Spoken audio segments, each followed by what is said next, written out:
Суть техники, которую я давала в предыдущей публикации, в том, что вы себя можете отследить в моменте конфликтной ситуации.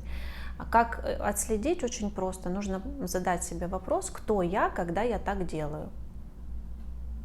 Что делаю? Допустим, истерю, или плачу, или гневаюсь, или там ненавижу вас всех.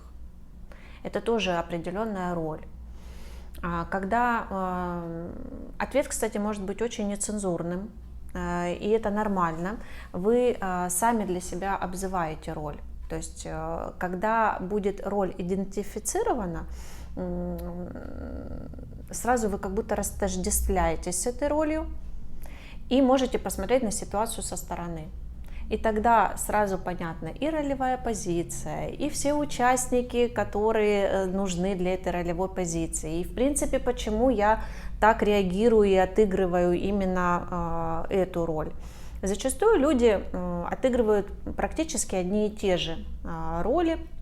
Я их называю костюмчики. Надели один костюмчик когда-то там в детстве, да, допустим, работает истерика, и я вот такой способ манипуляции выбрала и им пользуюсь, но иногда он совсем неуместен. Ну, невозможно истерить, допустим, при начальнике. Ну, можно, конечно, но как-то будет очень деструктивно. И начальник вас не поймет, скажет, ну, истеричка, и будет прав. То есть, получается, в принципе, костюмчик-то может и неплох, но нужно знать, где его применять.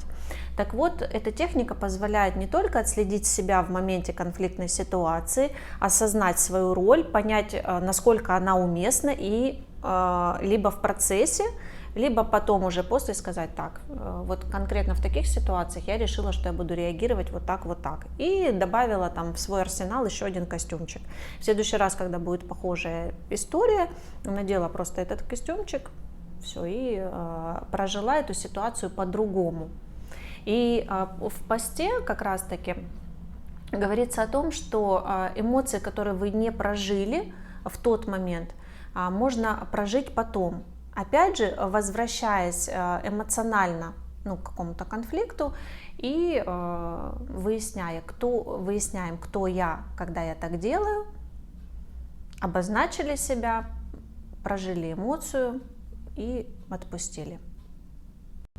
Так что, ребята, рекомендация от меня: обзывайте себя, определяйте свои роли, отыгрывайте костюмчики. Пусть у вас в арсенале будет много таких костюмчиков с ролевыми позициями.